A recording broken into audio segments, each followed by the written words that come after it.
Bueno, muy buenas tardes a todos. La verdad que un placer estar acá nuevamente con ustedes en esta nueva edición de BNI Talks y esta vez con el tema El milagro de la agroindustria, los negocios y tendencias en el Perú. En pocas décadas el Perú ha pasado de ser un país agrícola tradicional a convertirse en un líder mundial en agroexportaciones, destacando con productos como uvas, arándanos, paltas, espárragos, café. Y este logro es fruto del trabajo conjunto de empresarios visionarios, técnicos especializados, trabajadores del campo y políticas que supieron abrir oportunidades.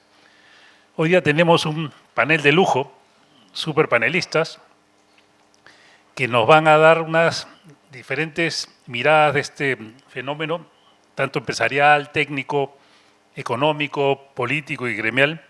Así que pido un fuerte aplauso para los panelistas.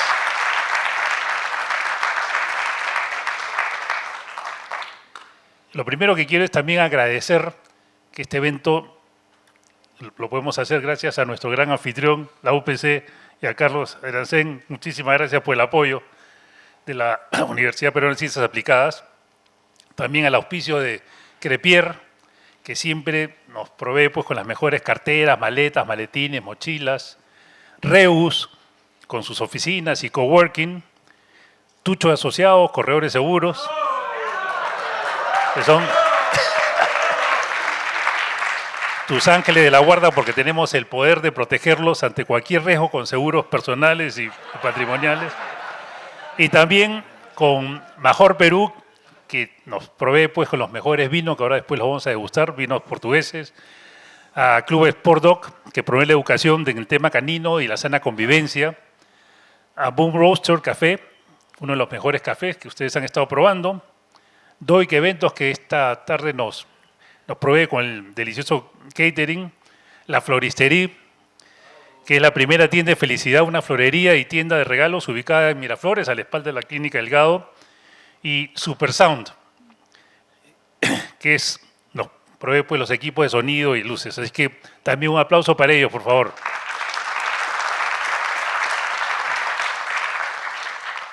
Bueno, vamos a empezar entonces con nuestro primer panelista, que es, y aparte, gran amigo y anfitrión del BNI Talks, que es Carlos Arancén, decano de la Facultad de Economía de la UPC, doctor en Administración y Negocios por la Universidad Politécnica de Cataluña.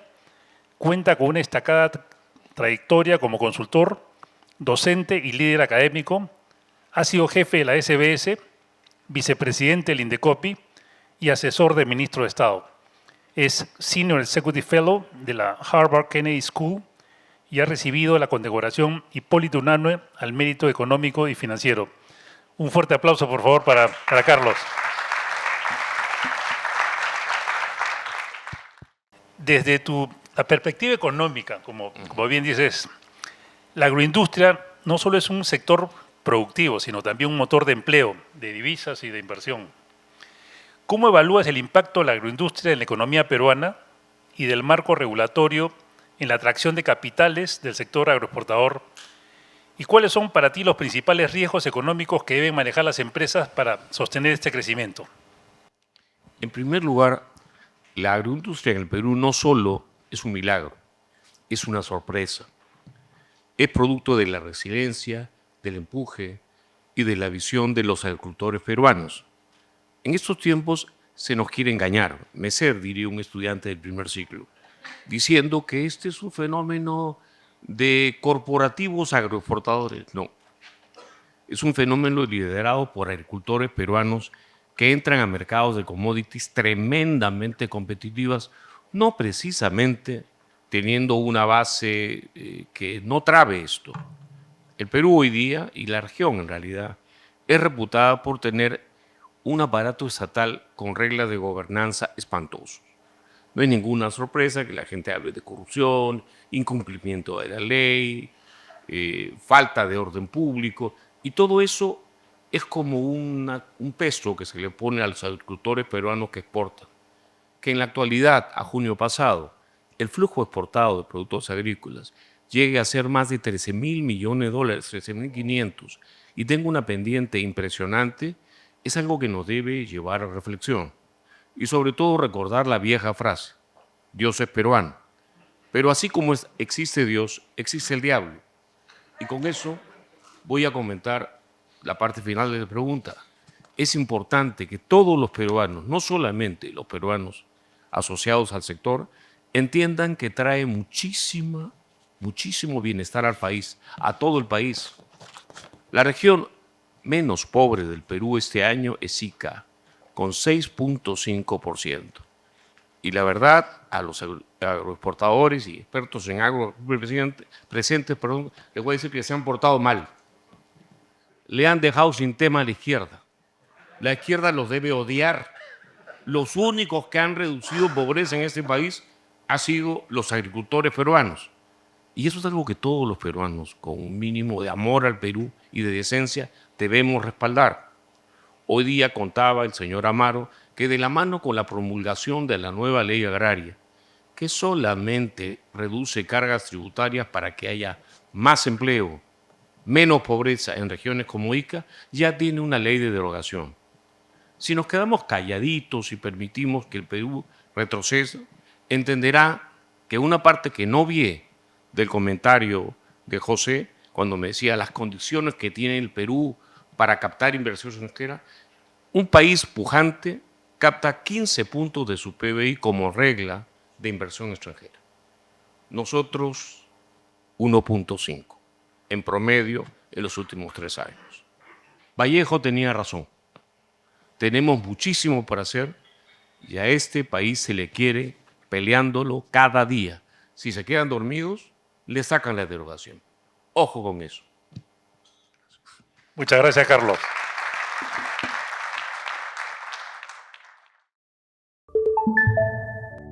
Tener tu propia empresa puede ser agotador.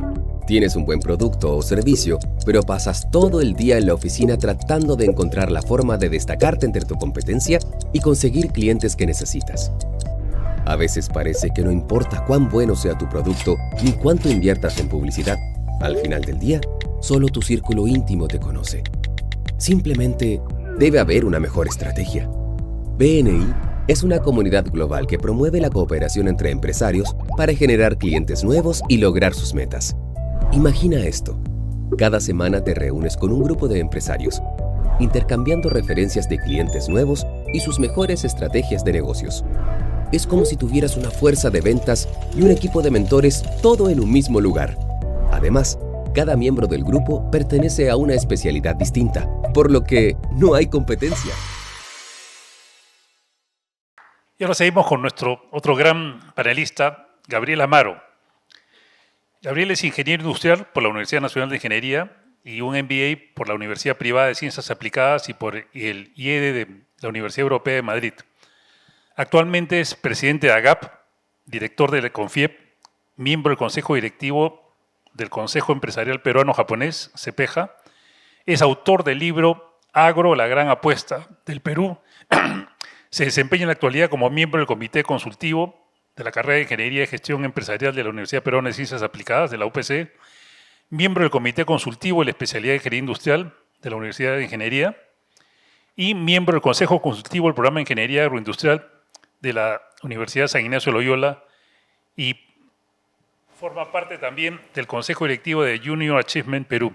Así que pido un aplauso para Gabriel.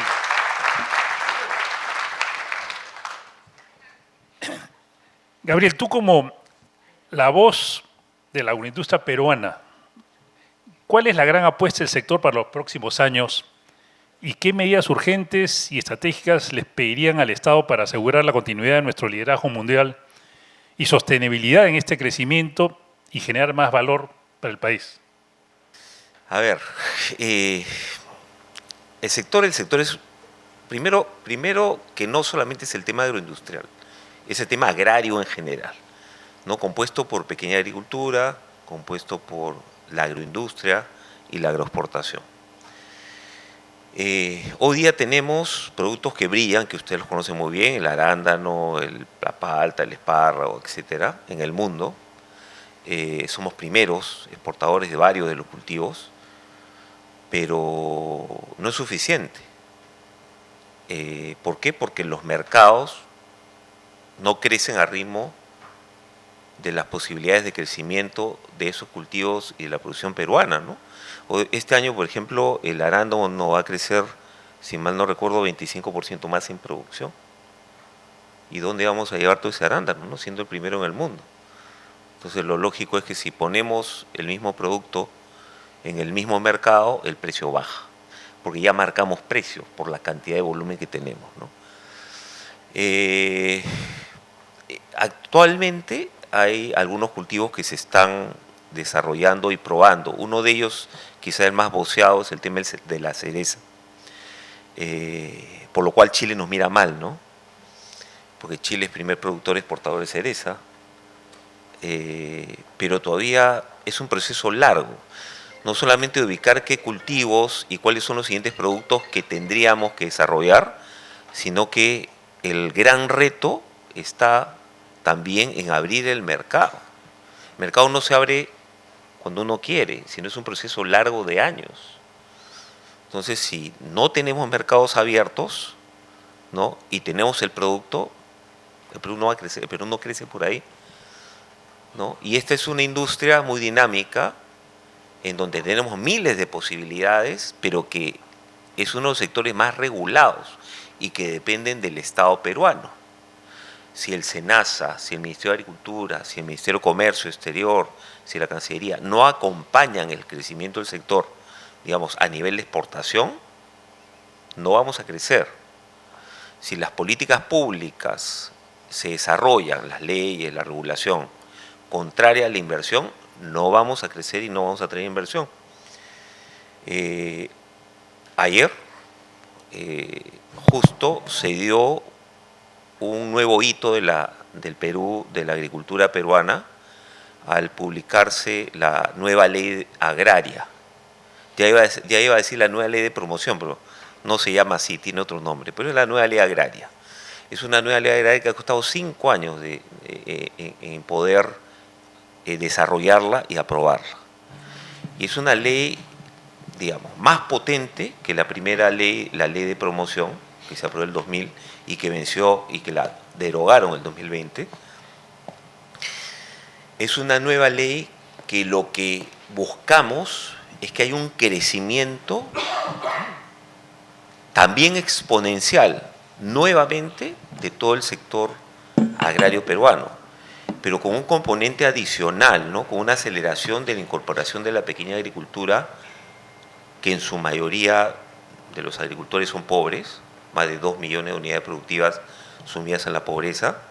Con esta ley lo que buscamos es acelerar la inclusión de ese pequeño agricultor a las cadenas agrarias modernas, que pueden llegar a los mercados modernos, ¿no? ¿Cuáles son los riesgos? Rápidamente, tenemos todos los riesgos que se les pueda ocurrir. No sé en qué sectores están ustedes. Y ustedes tienen riesgos regulatorios, tienen riesgo de mercado, tienen riesgo de tipo de cambio, tienen riesgo de seguridad. En agrario es lo mismo, pero eso le tienes que sumar otras cosas, ¿no?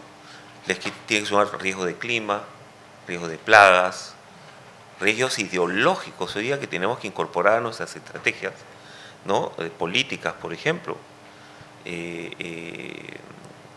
Conversábamos ahora sobre la ley un poquito y que ya se ha presentado, como dice Carlos, una ley para derogarla. Es un riesgo ideológico político, ¿no? Hoy día el sector, como ya es visible, como ha generado progreso en zonas rurales y como ya tiene unos números que los han sacado de otros en la estadística económica, ya es atacado ahorita por una serie de actores que lo que buscan es que el Perú no desarrolle y no crezca. Somos el segundo sector exportador después de la minería, de lejos de cualquier otro sector económico y con posibilidad de crecer a 20.000 millones de exportación, 50.000 millones de dólares de exportación. Y lo que ha generado esta agroindustria, agroexportación y agricultura en las regiones es realmente impresionante, porque ha sacado a decenas de miles de la pobreza. Eso de ahí está siendo atacado, porque hay intereses de personas que lo que quieren es que los agricultores sigan pobres para poder manejarlos y tener sus posibilidades de caudal político o de ingresos también, porque viven de la pobreza, ¿no? Entonces tenemos retos técnicos, retos de mercado, retos ideológicos, pero los retos positivos es el reto del progreso, del desarrollo. ¿Ya? Tenemos muchísimo por construir, hablábamos de investigación y desarrollo, competitividad, que es algo que tenemos que apuntar, ¿no? Pero si sigo hablando me voy a tomar toda tu... Es muy vasto, yo creo que con Fernando, con Ismael, el moderador, ¿no? Me nace pueblo de moderador. ¿Ah? Esa es otra historia, sí, ya lo contarás pues, cuando te toque.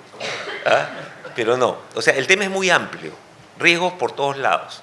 Pero nosotros tenemos un objetivo muy concreto a nivel de gremio, que somos el representante de todo el sector, y vamos logrando esos objetivos para darle ¿qué cosa? Sostenibilidad al sector, competitividad al sector y desarrollar el sector. No solamente a los empresarios, agroexportadores, como quieren decir algunos, sino a todo el sector agrario, incluyendo al pequeño agricultor familiar, ¿no?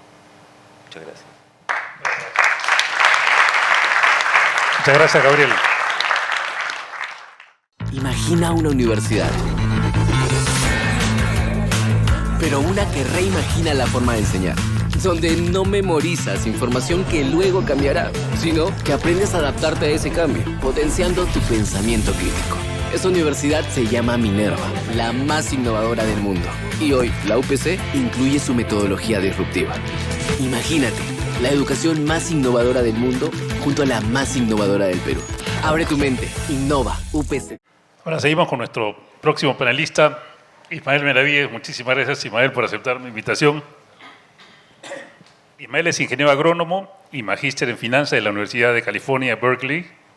Ha tenido una larga carrera en banca, siendo su última posición gerente general de Interbank y presidente de la Asociación de Bancos. También ha estado un total de 10 años en la administración pública en varias posiciones, ocupando como ministro la cartera de Pesquería durante el segundo gobierno de Fernando Belaúnde y ministro de Agricultura y de Economía y Finanzas en el segundo gobierno de Alan García. En Agricultura es fundador de Agroindustria Guamaní y Compañía Peruana de Pisco, fabricante del pisco guamaní, y presidente de Innova Rural. Actualmente es director de varias empresas, del BBVA, la Asociación de Bancos, Seguros RIMAC, Kimpac, la Universidad San Ignacio de Loyola y de Pronaturaleza. Así que muchísimas gracias y un fuerte aplauso para Ismael.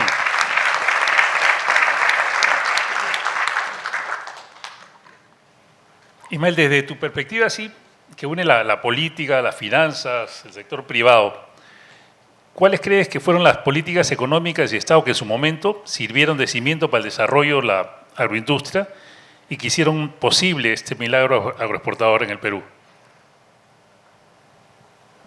Bueno, en primer lugar, muchas gracias, José, por organizar este evento e invitarnos a estar aquí.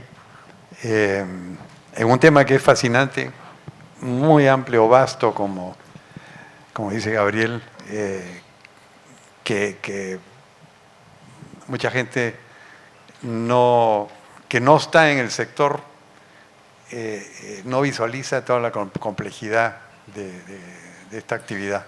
Yo quisiera hacer una reflexión antes de entrar al tema. Cuando dicen el milagro de la agroexportación, no es un tema solamente del año 2000 acá, viene de mucho más atrás y con muchos cambios en el camino. Si nos remontamos a la reforma agraria que truncó la innovación en la agricultura peruana, porque en los años, fines de los años 60, el algodón ya dejaba de ser un producto rentable, ya habían agricultores que estaban haciendo cambios por otros cultivos, en Ica especialmente, por paltos, por uva, en Huaral, en el norte, y en Cañete por cítricos, en fin. Y eso se truncó con la reforma agraria y pasaron 20 años hasta que en el gobierno de Alberto Fujimori, con dos ministros que vale la pena mencionar, Alfonso Bustamante el señor Vázquez, Absalón Vázquez, que se derogó la ley. Recién en el año 92 se derogó la ley de reforma agraria que había traído tantos traumas al país. Y en el año 93 se cambió la constitución del Perú. Y antes de que se derogara la ley de reforma agraria, las empresas no podían tener inversiones en el campo. Solamente podían haber cooperativas o personas naturales. Con lo cual, pues, se paró todo el desarrollo de la agricultura por muchos años. Y a partir de la Constitución del 93, empieza a haber mayor actividad en la agroindustria, la agroexportación. Se empieza con el espárrago, empiezan nuevos cultivos de uva en Ica, y hasta el año 2000, que también en el gobierno de Fujimori se da la ley de promoción agraria, la 27360, que es la que disparó el crecimiento de la agricultura hasta lo que vemos hoy día. Lamentablemente esa ley fue derogada por el gobierno de Sagasti en el año 2020 por miedo a unas tomas de carretera y qué sé yo, y se aprovecharon también de cambiar el régimen tributario, y por supuesto ahí se paró la inversión que había crecido desde el 2000 hasta el año 2020, el orden de unos $20.000 millones que se habían invertido en el campo, en los packings, en las distintas actividades relacionadas al campo. Entonces, esto ha sido una epopeya realmente. Y una epopeya de peruanos. Aquí ha habido poca inversión extranjera al principio, a diferencia de la minería, que vienen grandes empresas mineras, invierten en depósitos de minerales o en petróleo o en otras actividades.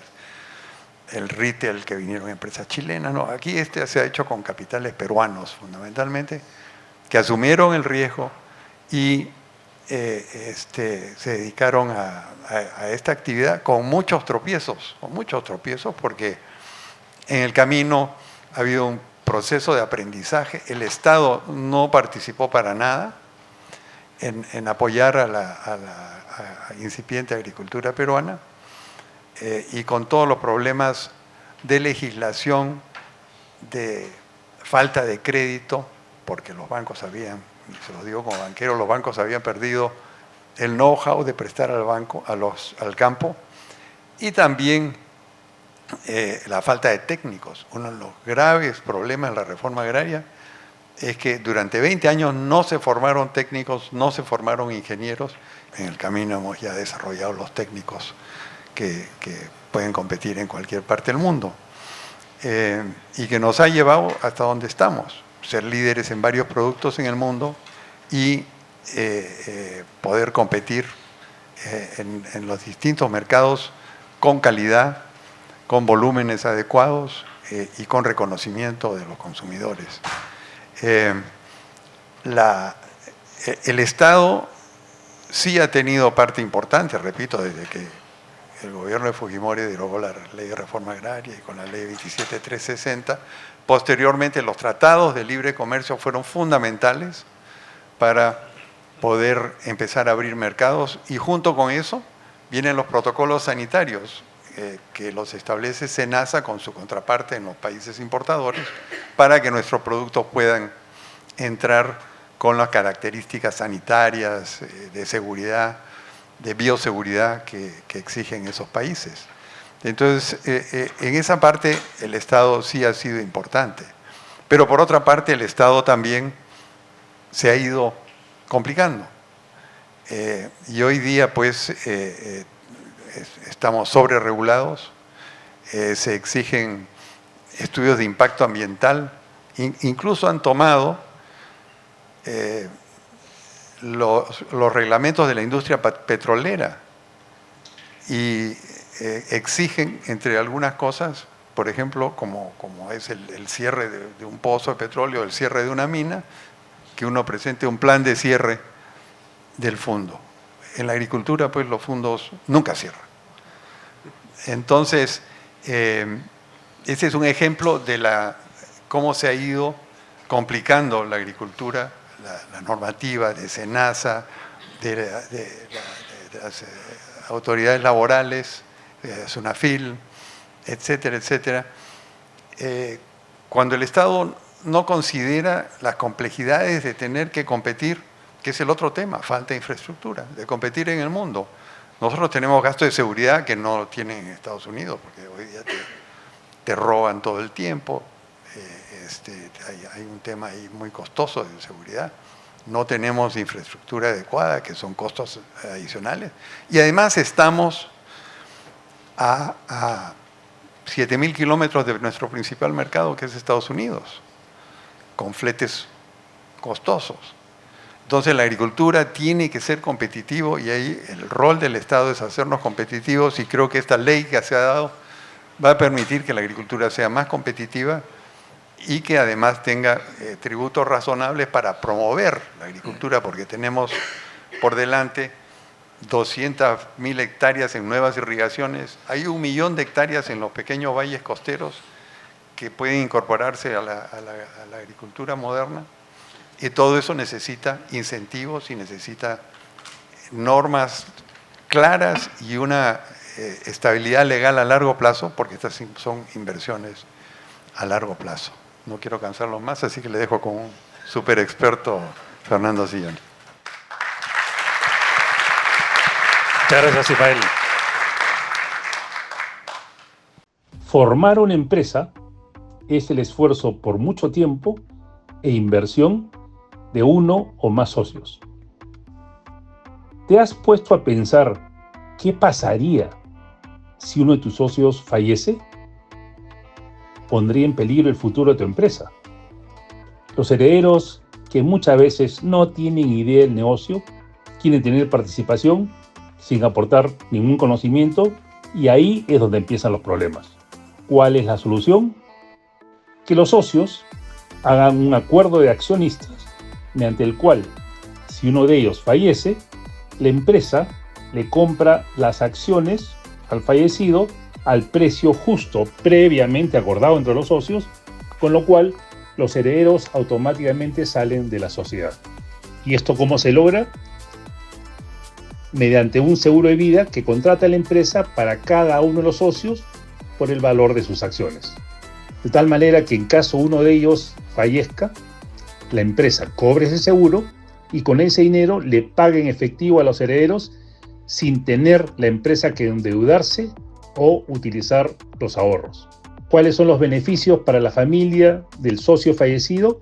Es que recibirá el valor justo de su participación y ya no tendrán que preocuparse del negocio. ¿Y cuál es el beneficio para la empresa o la sociedad? Es que mantiene la armonía de los socios, no afecta ni la liquidez ni el capital del trabajo de la empresa y asegura la continuidad del negocio. Si quieres saber más, contáctame y te orientaré sobre este y otros seguros para protegerte a ti y a tu patrimonio. Soy José Tucho. Bueno, nuestro próximo panelista, también gran amigo mío de la familia, es Fernando Sillonis. Fernando estudió Ingeniería Económica en la Universidad Nacional de Ingeniería, tiene una maestría en Administración de Negocios, un MBA en The Wharton Graduate School de la Universidad de Pensilvania. Actualmente es el presidente de Informa Acción, fue gobernador regional de Ica en el periodo 2015-2018 y profundo conocedor del desarrollo agrícola en zonas áridas como la costa sur, y transformó la región de Ica en un referente agroindustrial mundial. Es director de Agrícola Tambo Colorado, director de Agroinca, director de Frío Aéreo, director de la Asociación Cívica del Perú, y fue miembro de diversos directorios y consejos consultivos de empresas e instituciones agrarias. Nando, como gobernador regional de Ica, tú viviste la transformación de un desierto en un polo agroexportador. ¿Cuáles fueron los factores determinantes que convirtieron a Ica en un ejemplo mundial de productividad agrícola y qué lecciones se pueden replicar en otras regiones del Perú? Gracias, José, y felicitaciones a la UPC que se interese en temas agrícolas. No muchos peruanos tienen el interés que muestra la UPC por el sector que a muchos de nosotros nos apasiona. En honor a la verdad, yo no transformé Ica del desierto a lo que es ahora. Ica ya era un emporio agroexportador. Lo que pasa es que nadie lo para, Ica, ¿no? Ica tiene para seguir creciendo y lo que hay que hacer en el sector es allanar el camino para que siga corriendo, ¿no? Este año, José mencionó mi rol de presidente de Información, este año superaremos los 15.000 millones de dólares. No hay forma de no llegar a 15.000 porque ya estamos en 8.000. De enero a agosto hemos hecho 8.000 millones y los 4 meses más bravos, como dirían los chicos, son septiembre, octubre, noviembre y diciembre, los 4. ¿Por qué? Porque septiembre, octubre es el pico de arándano y noviembre y diciembre es el pico de uva.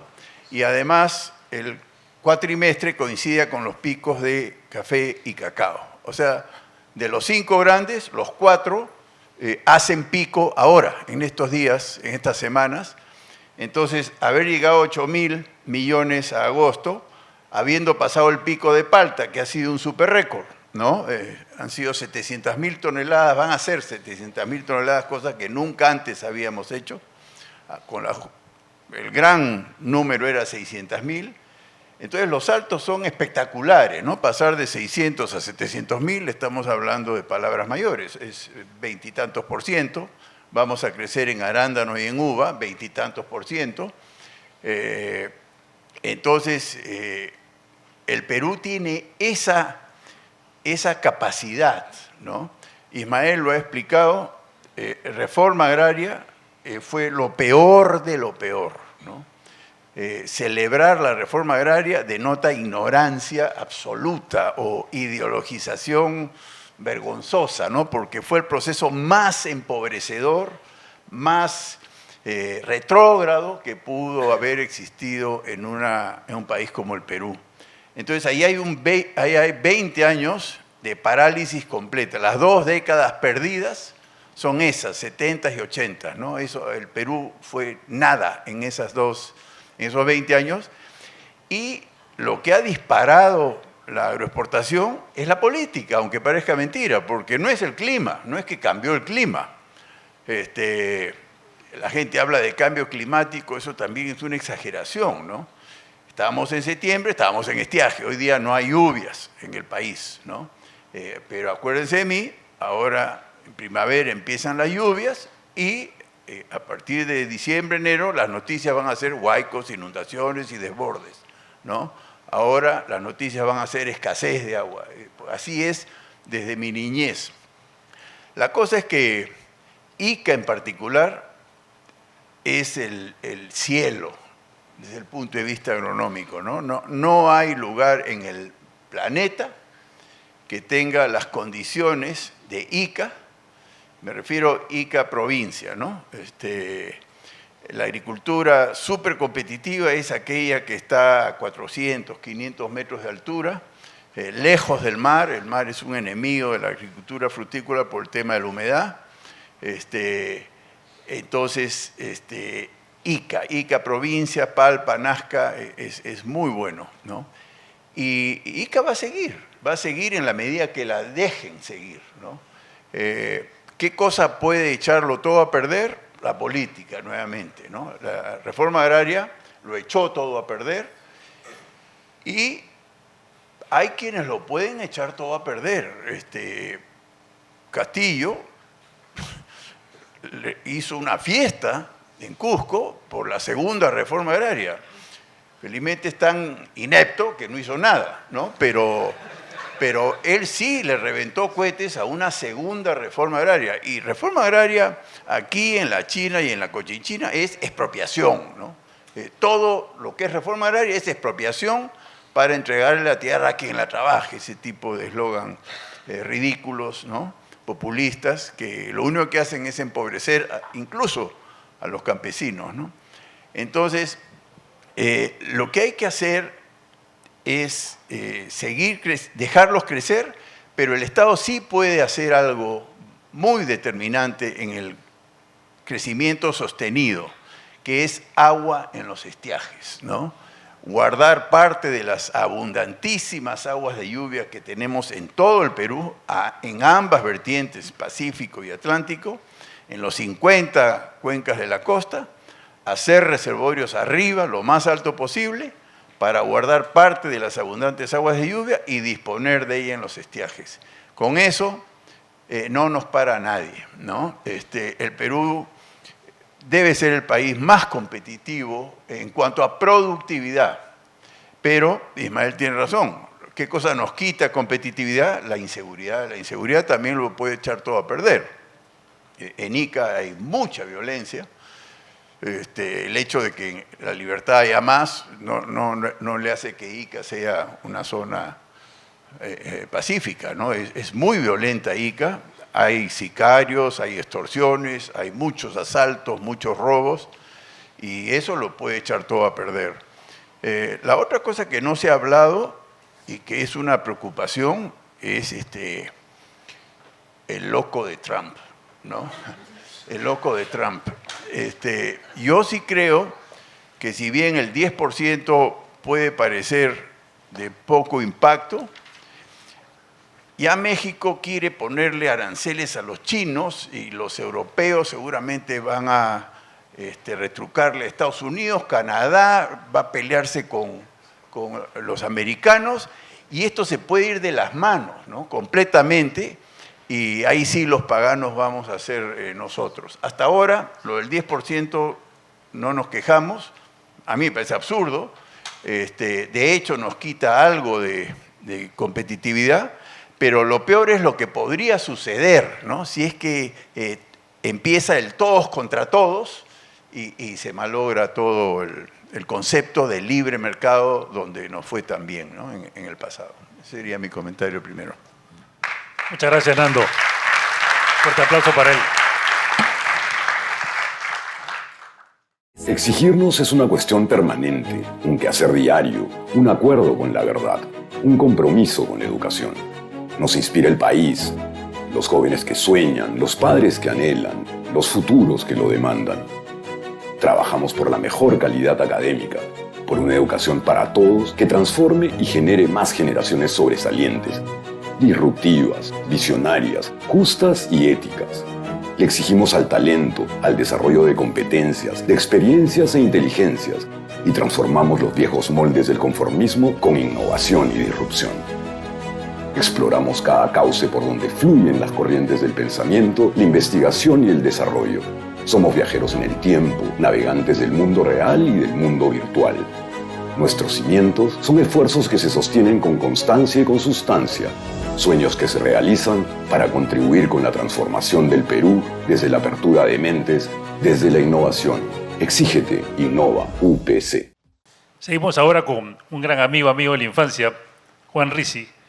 Él es ingeniero agrónomo de la Universidad Nacional Agraria de La Molina, con grados de maestría y doctorado de la Universidad de Cambridge. 38 años de experiencia trabajando en temas agrarios.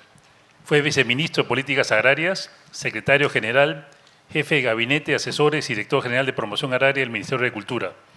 Además, fue jefe del INIA y director ejecutivo del proyecto de Innovación Agraria, INCAGRO, proyecto en el que además participó en su elaboración.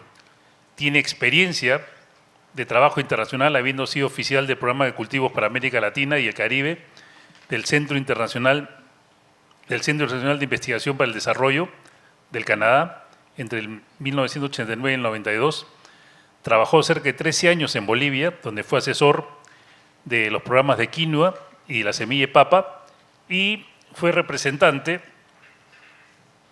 del Instituto Interamericano de Cooperación para la Agricultura, ICA.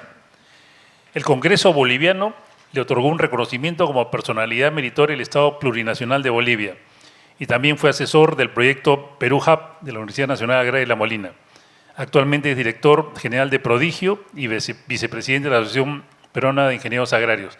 Así que un fuerte aplauso para Juancho. Y gracias, Juancho, por aceptar la invitación. Con todo ese conocimiento que tú tienes, vasto conocimiento de investigación e innovación agraria, ¿cómo influyó la ciencia y la tecnología, como la mejora de variedades y la biotecnología en la resiliencia y competitividad de los cultivos peruanos en el mercado global y qué desafíos tenemos para poder sostener esta competitividad. Y una última pregunta sería, ¿todo este éxito de la agroexportación es solamente las grandes empresas? Bueno, José, gracias. Mira, ¿qué impacto ha tenido la ciencia y tecnología? Obviamente todo lo que se ha desarrollado, primero que hay que reconocer que en la agroexportación el gran esfuerzo ha sido del sector privado, ¿no? Y Ismael ha sido muy claro en ese sentido. Digamos, el Estado prácticamente no hizo nada en esto. Pero ¿qué cosa es lo que sucede? Que nosotros tenemos, pues, somos un país tan diverso, somos un país mega diverso, que tenemos, pues, casi todos los climas del mundo. Entonces aquí, como dicen, cualquier cosa da, ¿no? Yo me acuerdo, por ejemplo, cuando empezaron con cuando empezó el tema de espárragos allá por el año 86, que lo empezó la Asociación de Agricultores del Valle de Ica, el ingeniero Fausto Robles, ¿no? Y había una Fundación para el Desarrollo Nacional con Luis Paz Silva, Lucho Paz, que en paz descanse, que trajeron expertos americanos para empezar a explicarnos cómo iba a ser el espárrago. Y los expertos americanos decían, bueno, de la producción de espárrago, más o menos 40% es para espárrago en fresco por la calidad, otro 40% para congelado y 20% para, porque ya es más chico, para enlatado. Y a mi costado estaba un señor Malatesta, Carlos Malatesta, un señor mayor, hacendado, antiguo, y dijo, yo saco 90% de espárrago clase A. Yo volteé y dije, ¿de verdad? Y me dijo, yo era joven en ese momento, me dijo, ay, hijito, me dijo, ven para que veas mi fondo. Y ahí me convencí, de verdad, que si bien el espárrago no era de acá daba muy bien, y acá daba cualquier cosa. Después vino el mango, igualito, el mango es de la India, ¿no? Pero con un poco de ingenio, creatividad, empresarios privados y ese ingenio peruano dijeron, oye, vamos a ver, la ventana de oportunidad del mango está entre noviembre y octubre, entre noviembre y febrero. Entonces, manejemos el riego, manejemos la inducción de la floración y sacamos mango entre noviembre y febrero. Y así fue la historia del mango. Y así ha ido con todo. El páprica, que en algún momento fuimos primeros a exportar el páprica. En Zimbabue, el dictador de Zimbabue se fue contra los hacendados, ¿no? Y dijeron, los españoles dijeron, oye, el páprica, la costa peruana es bien parecida a Zimbabue. Trajeron las dos variedades de páprica, papriquín y papriquín, y aquí dio muy bien. Mejor que en Zimbabue. Y así ha sido el éxito. Entonces, y ahora tenemos variedades de uva, ya existen, digamos, regalías, patentamiento, y acá por adaptación todo da muy bien y por el empuje del sector privado. Sin embargo, hay dos cultivos, y hasta un tercero diría yo, banano orgánico que puede ser, pero hay dos cultivos muy arraigados acá en nuestra agricultura, que son el café y el cacao. No, el café, que son además de pequeños productores.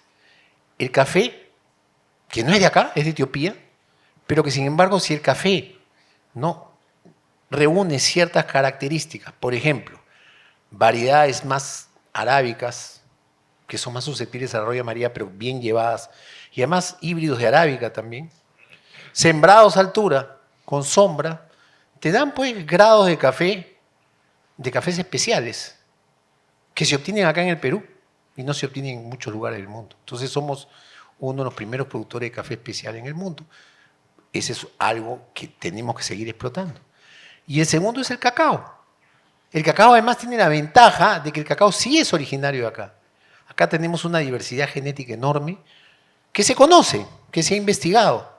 Tenemos que ver cómo trabajar ese cacao y los cacaos de grado finos y de aroma y producir cacaos especiales y conquistar esos mercados. Tenemos una ventaja además, que en este momento toda la producción de cacao en el África, que eran los países productores de cacao, se ha caído por un virus que les ha afectado, es un virus que se llama el virus del hinchamiento de los brotes, el cacao shoot swollen virus, que es CSB. Y entonces África se ha quedado sin cacao y van a tener que buscar variabilidad y mientras origina, y además la variabilidad está acá, esperemos que no seamos tan tontos de regalarla tan fácil, ¿no? Y podemos avanzar con los precios de cacao que se han cuadruplicado y aprovechar de capitalizar a los productores de cacao y dar tecnología a los productores de cacao para todo lo que es, porque el cacao sale de la mazorca como se pone en baldes, es el cacao en baba, se fermenta, y el cacao seco y fermentado es el cacao que vale. Entonces, todos esos procesos de fermentación de cacao se tienen que dar para mejorar, aprovechar estos buenos precios para mejorar nuestra producción de cacao. Entonces, eso diría yo que es lo que ha habido de ciencia y tecnología. En la palta, de nuevo, la palta Hass no es de acá. Tiene un nombre de un granjero californiano. Es una palta que probablemente por su color negro sea palta mexicana. Pero sin embargo ha quedado muy bien, ¿no? Y así tenemos todo este tipo de posibilidades. No voy a abundar en el tema de, digamos, de que tenemos que hacer fuerza, del tema político, porque ya se ha descrito. Lo único que yo sí veo con terror es que en las próximas elecciones, y lo voy a decir, hasta ahora tenemos más de 30 grupos que se están presentando a las elecciones, y lamentablemente yo veo esto, ¿no? Y lo voy a decir muy claro. Ahora el negocio no es llegar a la presidencia, el negocio es meter 10 a 15 congresistas y ver qué negocio. Y creo que tenemos que estar muy alertas en eso. Yo creo que la sociedad civil tiene que organizarse, no podemos seguir dejarnos llevar de la nariz con dichos y con este tipo de cosas. Tenemos que ver planes de gobierno, ¿no? A mí me tocó apoyar a un candidato, lamentablemente no fue un buen candidato, pero tuvo un buen plan de gobierno. Hicimos un buen plan de gobierno, pero a la hora final, pucha, se presentaron candidatos que tenían 2 o 3 páginas de plan de gobierno y el del grupo que hicimos tenía un plan de gobierno como lo pedía el Jurado Nacional de Elecciones y nadie dijo nada. Entonces miremos plan de gobierno, miremos propuestas y miremos gente a la hora de elegir. Y tu segunda pregunta era de los grandes y pequeños. Bueno, se dice pues que la agroexportación es de grandes empresas, pero yo hice un análisis en el año 2020, cuando fue todos los problemas de ICA, en la época del gobierno del señor Sagasti. Y ahí la agroexportación, SUNAT registró a 1.500 empresas exportadoras. De esas 1.500, 1.100 exportaron menos de $1 millón. Esos eran pequeños exportadores.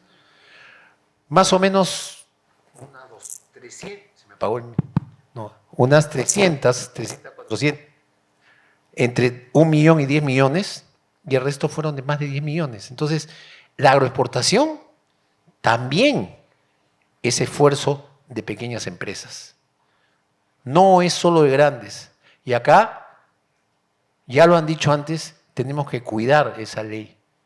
Yo soy agrónomo y José sabe, de vocación, desde chiquito me gustaba la agricultura. Y estudié agronomía porque me gustaba, ¿no? Y muy pocas veces se encuentran leyes que favorecen a la agricultura. Acá tenemos una, defendámosla. Muchas gracias.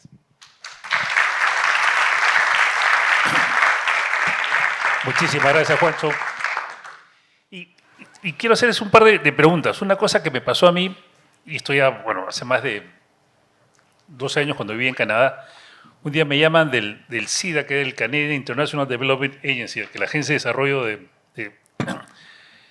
de Investigación en Canadá, y me dicen, queremos invitarle a un foro en la Universidad de Toronto.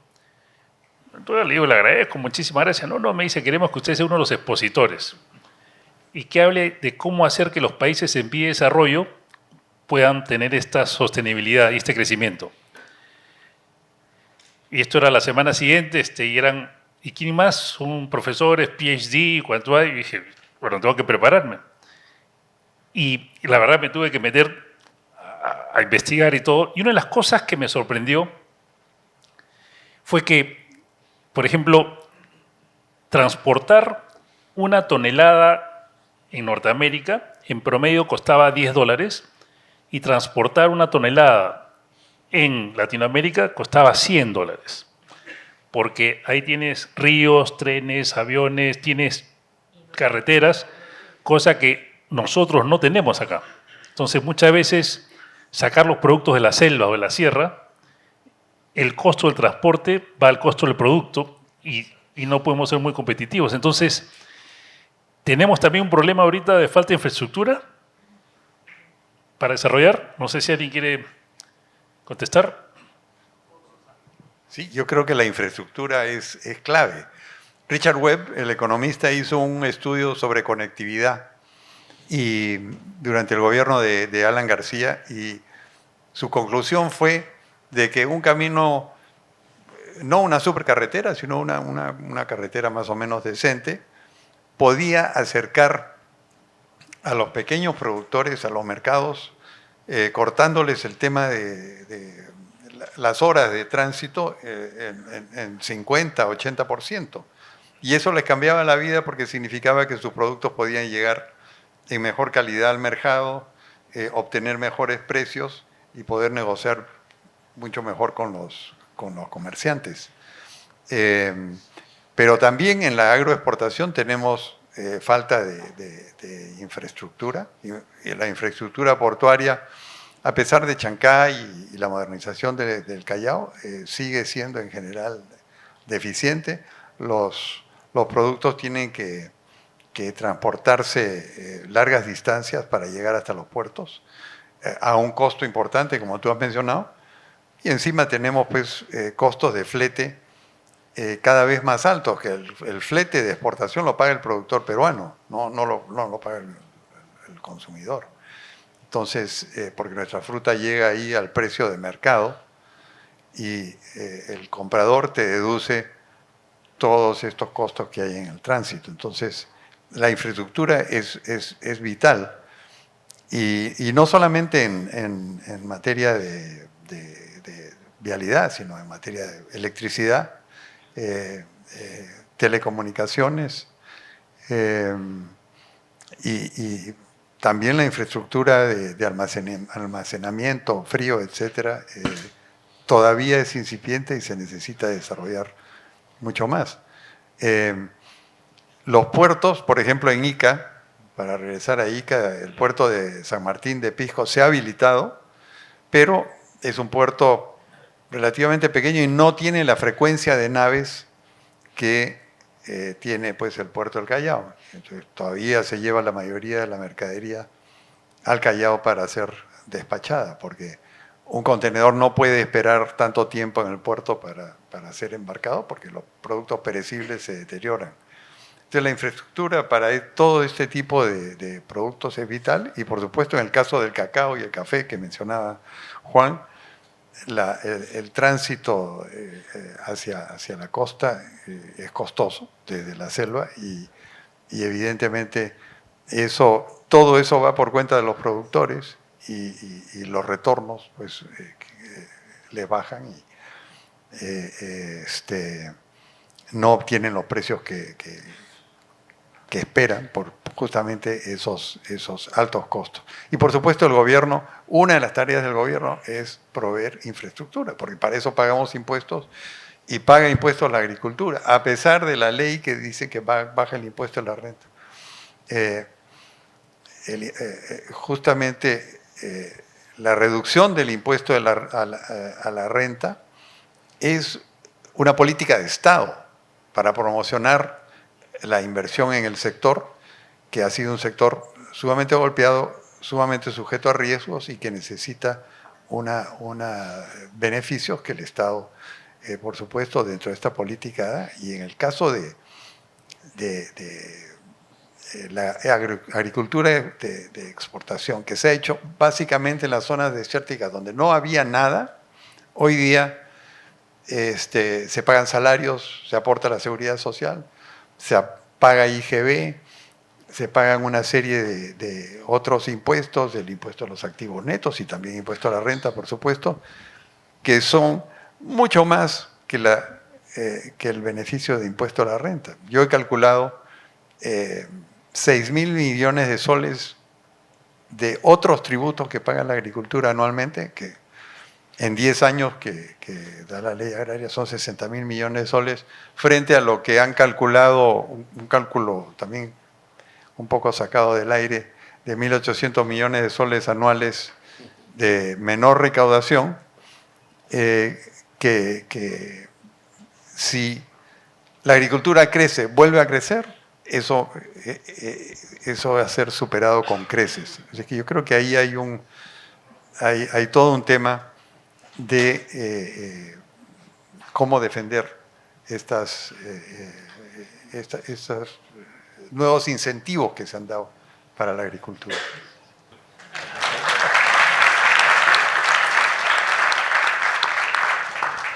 Pero yo solo quiero presentarles una visión más macro. Ustedes no lo saben, pero hace más de 30 años, desde que hay cifras, hay 2 Perús. Sí, y tiene que ver con la infraestructura.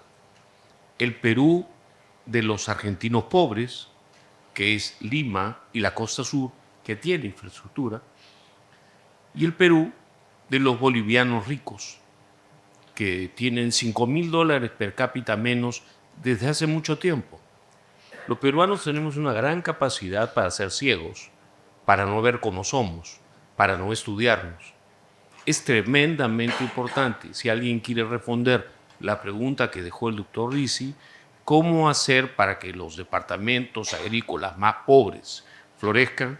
Una de las áreas de trabajo más importantes es el que existan condiciones de inversión, no solamente pública, sobre todo privada en infraestructura, porque es lo que le falta a otras ICAs para ser ICAs. Pero aquí aparece la política. Y la política tiene grupos que necesitan pobres. En estos tiempos lo dicen claramente. Y por eso tienden a haber tantas trabas, tantas discusiones basadas en tremendas imposiciones. Y sobre todo equivocaciones que se repiten y se repiten. Hoy el Perú es el ejemplo latinoamericano. No porque crezcamos cuando crecíamos al 6%. Ahora, per cápita, crecemos al 1.5%. 3%, si queremos autoengañarnos. Con eso no alcanza. La explicación básica es inversión. Requerimos inversión en todos los sectores. A mí me gusta la ley que perfora la recaudación tributaria en el caso del impuesto a la renta agrícola, porque sería bueno que sepamos en qué gasta el gobierno. No gasten en infraestructura. Si ustedes que dicen odiar la corrupción quieren saber qué variable predicen la corrupción burocrática en el Perú, la predicen 2 cosas. La bajísima libertad política en el Perú que permite que pasen estos procesos electorales con 40 personas y nadie sepa si en realidad votamos, y el tamaño del botín. Aumentar del tamaño del gobierno, mientras no limpiemos el sector público, no le va a dar infraestructura ni a la costa norte, ni a la Sierra Norte, ni a la Sierra Sur, que dicho sea de paso, es el sector del Perú que más se ha beneficiado en los últimos años, a pesar que nos hacen creer todo lo contrario. Se dice, con esto acabo, que no se puede querer un país al que no se conoce. No se le puede querer a nadie que no se conoce. Sería bueno que conozcamos el Perú, entendamos sus retos y entendamos que aquí no se trata de beneficiar a ningún sector. Lo ideal sería que hubiera exoneración tributaria para todos los sectores venidos al caso y que haya un poco más de orden en el gasto público, sobre todo respecto a corrupción, incumplimiento de la ley y, si quieren, sigo con 6 indicadores de gobernanza más. Ese es el gran reto por el cual hay regiones postradas. No es la ley lo que va a cambiar esto. Que en ICA hay empuje es porque hay infraestructura. Mala, como la infraestructura que le hemos dado al puerto de Chacay y visibles, pero sería bueno que entendamos eso ahora que vamos a votar. Porque realmente, recuérdenlo bien, después de la elección, salga quien salga, los gobiernos, o los pueblos, perdón, tienen los gobiernos que se merecen. Y como electores tenemos la obligación de involucrarnos en el Perú. Y lo que es lo mismo, estudiar economía para no dejarse engañar. Muchas gracias, Carlos. Bueno, yo quiero hacer unas preguntas cruzadas. Aquí Gabriel probablemente mencionó algo acá. ¿Cuál creen ustedes que puede ser la próxima gran estrella de la agroexportación peruana? ¿Y cuáles creen que es la oportunidad más grande que debemos capitalizar? Bueno, algunos dicen, como mencioné, que era la cereza que se está probando, Pero hay varios cultivos, ¿no? O sea, nosotros tenemos potencial, ya lo dijo Jorge, en muchos, en todo lo que sembremos, por las condiciones del país nos convertimos en el país más productivo en ese cultivo. Ese es el país bendito que tenemos, entre otras cosas, en agricultura, ¿no? Mira, la India necesita menestras, podemos producir menestras. La industria textil y el mundo necesita algodón orgánico, podemos, con la investigación adecuada para tener alta productividad, regresar también con algodón correcto Pima o cualquier otro peruano. Lo dijo Jorge respecto al café, ¿no? Hay café que podemos aumentar porque la productividad que tenemos es muy baja ahorita, ¿no? Nos faltan capacidades en la pequeña agricultura. Si logramos resolver muchas de las brechas de la pequeña agricultura y conseguir material genético adecuado, pudiésemos ser primeros en café en el mundo, y lo mismo en el cacao, ¿no? O sea, oportunidades hay muchísimas. El lunes estuve con un empresario de viveros y hay oportunidades en caqui, por ejemplo, oportunidades en cultivos como el kiwi, el propio banano orgánico, frambuesas congeladas. En China el año pasado acabamos de abrir mercado para la pecana, que es pequeña agricultura de Ica y es la mejor pecana, una de las mejores del mundo, la que tenemos acá, pero requiere mayor inversión, mayor tiempo, etcétera. Frutos secos, ¿no? Entre otros, ¿no? O sea, tenemos todo. Pero si el esfuerzo del empresario, porque usted es de un empresario, de un productor, no está acompañado por un gobierno que nos ayude a abrir el mercado, porque el único que puede abrir el mercado es el SENASA, no es el empresario. Por más que tengamos el cultivo ideal, no vamos a tener mercado. Entonces, yo creo que ninguno de los que estamos acá podemos decir inviertan en tal cultivo, porque un año estamos bien en agricultura, al año siguiente estamos mal, ¿no? Por una plaga o porque hay sobreproducción en el mundo. Por eso hablaba al comienzo de una bola de cristal, nadie tiene una bola de cristal, ¿no? Pero esto es un proceso, ¿no? Es un proceso. Yo creo que el Perú está preparado para enfrentar lo que se viene, y acá hay un tema fundamental, ¿no? A todo lo dicho, ¿no? Y eso lo hacemos en el gremio. El trabajo en políticas públicas, el sector privado tiene que estar involucrado en las políticas públicas, y eso lo hacemos a través de los gremios empresariales, como AGAP, y el otro lado, el trabajo conjunto público-privado. Y esta ley, que algunos se sorprenden, y ya muchos no creían que iba a salir adelante y se aprobó ayer, en el último día lo firmó la presidenta y lo promulgó. Es un trabajo de 5 años, trabajando con el Congreso, que muchos dicen que es el peor Congreso que hay, y con el gobierno, ¿no? Que a muy poco les gusta, ¿no? Pero es el gobierno y es el Congreso. Con este gobierno y con este Congreso hemos sacado quizá una de las mejores leyes de los últimos 30 años, y con una ley que es mucho mejor que la anterior ley de promoción agraria, y que va a provocar un nuevo boom de todo el sector agrario, agroexportación y agroindustria en el Perú. Muchísimas gracias, Gabriel. No sé si alguien quiere hacer un comentario. Juancho. Sí, a mí me tocó trabajar en los últimos 2 años en un proyecto de la Universidad Agraria, financiado por USAID, que acabó rápidamente gracias al loco de Trump, porque nos mandó una carta y nos dijo, hasta acá nomás llegó, hemos cerrado USAID, y lo cerró. USAID lo cerró. Todo el mundo a la calle, USAID no va más. Y todo el mundo se despachó diciendo que USAID, que hacía, mentira. Pero bueno, lo gracioso del caso es que era un proyecto de $15 millones, y yo me pongo a mirar en una bocatoma, en una represita que hicieron en Río de la Leche, que se la llevó el río, se gastaron más de $15 millones. Digo, ¿por qué no podemos poner esa plata nosotros?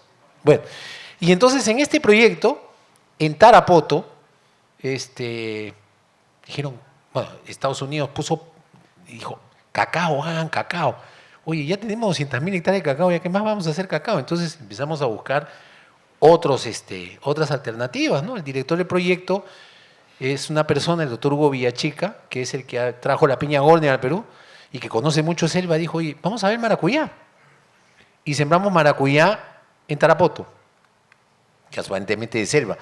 Y además la sembramos con riego, porque todo el mundo cree que en la selva llueve, pero en la selva llueve y no llueve. Y cuando no llueve, es peor que la costa, porque la evaporación es altísima. Se puso un sistema de riego, etcétera. Además, un sistema de riego aprovechando los desniveles, ni siquiera funciona con electricidad. Y sacamos maracuyá contra estación, con unos altísimos grados BRICS, más alto que en la costa.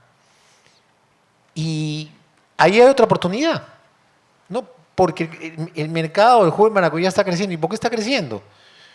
Porque hay un virus, que es el HLV, no es una bacteria, pero es una enfermedad que se llama el HLV, que se está llevando en cuenta, por ejemplo, Florida ya casi no tiene cítricos, y los cítricos en Brasil, en Colombia, entonces casi no hay jugo de naranja.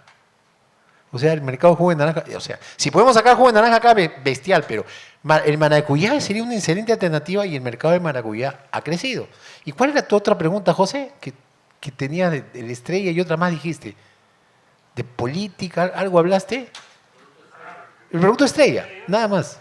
O cómo capitalizar, digamos, Por eso, capitalizar lo que somos. Todavía hemos hecho costa, pero nos falta sierra. En sierra otra, que la vi hace tiempo. Yo soy investigador, pues. Entonces, llegué un día a Caraz. Y en Caraz se inauguró una planta de melocotón. Pucha, la planta linda, donada por las belgas, acero inoxidable y todo. Y a mí me habían enseñado en la universidad que el melocotón, pues el melocotón en Europa, ¿no? Necesita de frío para florear y después necesita riego, etcétera, etcétera. Entonces yo le digo, oye, ¿y cuando no hay melocotón, qué hacen? Porque yo pensé que daba... Y me dijo, no, acá en Caraz el melocotón da todo el año. Porque en la noche hace el frío necesario para que floree y si le manejamos el riego, entonces da o no da melocotón. Y para mi sorpresa, en Caraz habían plantas con melocotón, plantas con flor, plantas sin flor. Digo yo, entonces se puede producir melocotón en cualquier época del año. Entonces, como Caraz deben haber muchos valles en el Perú. Y podríamos ver ventanas de oportunidad para melocotón, para ciruela, para manzana, para pera, etcétera, en la sierra, en valles como Caraz. Eso lo vengo diciendo desde que estuve en Caraz en el año 2006 y nadie me ha hecho caso. Algún día me harán caso. Gracias.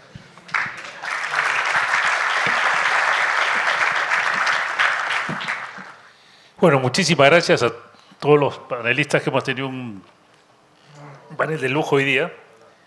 Creo que hemos escuchado valiosas ideas sobre los pilares, retos y oportunidades de nuestra agroindustria y que el Perú ha demostrado que puede competir con éxito en los mercados más exigentes del mundo. Así que creo que ahora el gran desafío es darle la sostenibilidad, valor agregado e inclusión para que este milagro no sea solo económico, sino también social. Así que nuevamente gracias a nuestros panelistas. Por favor, un fuerte aplauso.